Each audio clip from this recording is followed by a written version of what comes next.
Has anyone ever made you extremely upset? I mean, upset, on fire. Has someone ever cut in front of you on the freeway? Has someone ever cut you off when you were trying to communicate? Has someone ever in a meeting just took over the meeting and didn't let you finish your thought?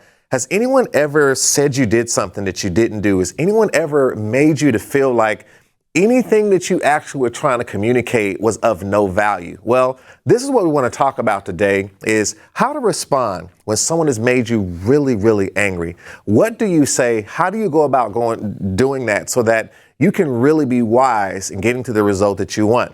Now, after being an entrepreneur for over 2 decades, being married now for over 23 years, having many situations as a Fortune 100 consultant, dealing with all kinds of situations, being a minister, dealing with churches and people that have all kinds of issues that they might have in their life. You hear so many things. You see so many dynamics of human behavior. And when you consider all of that, there's something that's universal to all of us. And that is that we all have a trigger. We have something that makes us upset. We have something that makes us mad. And sometimes somebody doesn't realize that they've hit a button that has something to do with who we used to be, or someone who's hurt us before, or something we've actually come through, or something that is actually bringing back a bad memory, a bad feeling. And so they don't understand the gravity of what they've actually said or done. And it's often surprising that sometimes when people have hurt you the most, they don't even realize it. They don't even know. So we have to begin to take control of exactly how we respond when we feel that way. And it's something about the human body, right? We think about the human body, right? We have all these sensories, right? All the feelings in our fingers, our feet, all of this is connected. And so the way we are made is as soon as something really begins to trigger a certain type of reaction from the body, you begin to get hot. You ever seen your palms get sweaty? You start to get your temperature starting to rise, and your mind begins to flood you with all the things you can say to really respond and get that person back, or to hurt them back, or to make sure you win the argument, or whatever those things may be. But you learn over time that this is not going to be the thing that's going to cause you to be successful as a leader in many, many different phases of life.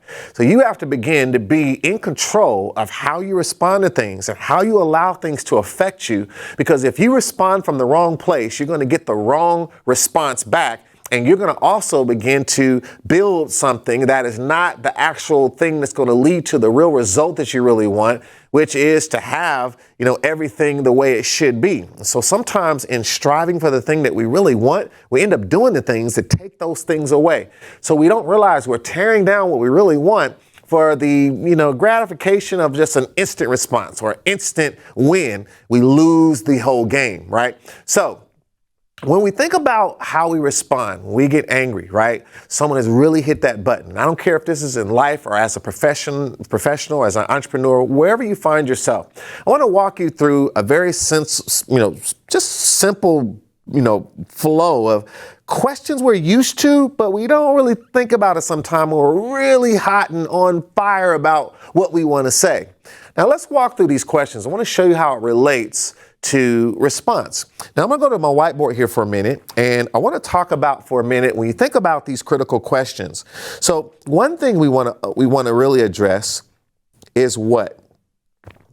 So when we think about what, I want you to keep in mind, we want to think about what is it that we really want the person to understand when we're done communicating, right? And those of you say, I want them to understand, don't disrespect me, right? I want them to understand, don't be talking to me about like that no more. This is going to be a problem, right?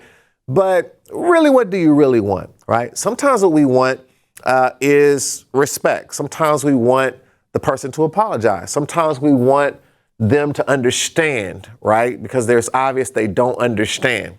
So the emotion of anger can get in the way of what we really want.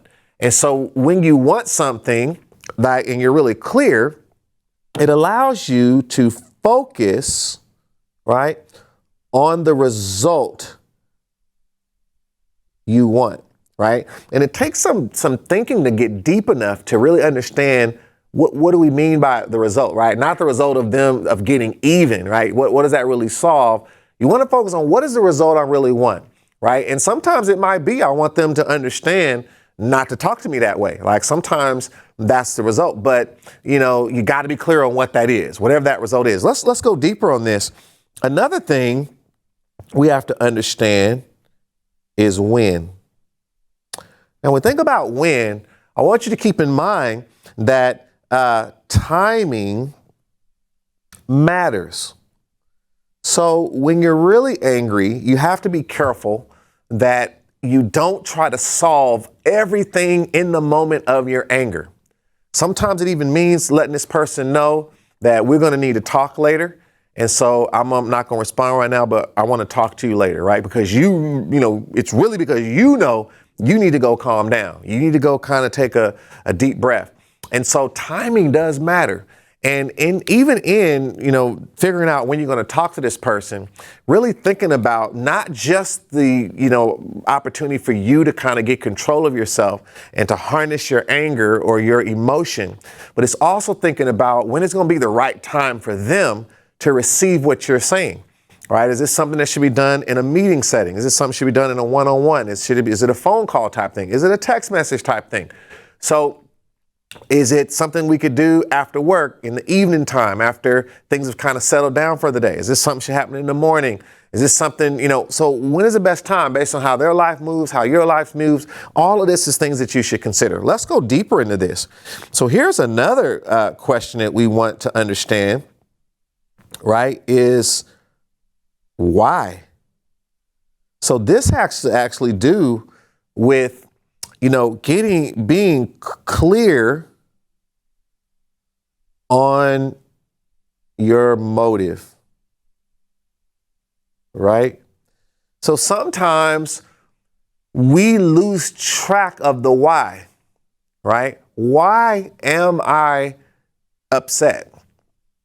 Like, why am I upset? So if someone says something and it really hurts my feelings, right? Because what might really hurt my feelings is that I feel that they keep talking over me and not listening to me. But because I'm angry, I just respond in, saying, I hate you, or, I wish I never knew you. You're not my friend. Like all this stuff, because I've lost sight of my why. The why is I want them to understand, not to talk over me and to give me a chance to communicate, right? But think about it, how people argue because someone is angry. They never found out the why, because the individual just focused on how to hurt them back. What can I say to hurt you back? So in that moment, it's just, how can I hurt you, right? You hurt me, I'm gonna hurt you. So, but no one ever got to the why, so nothing ever got fixed.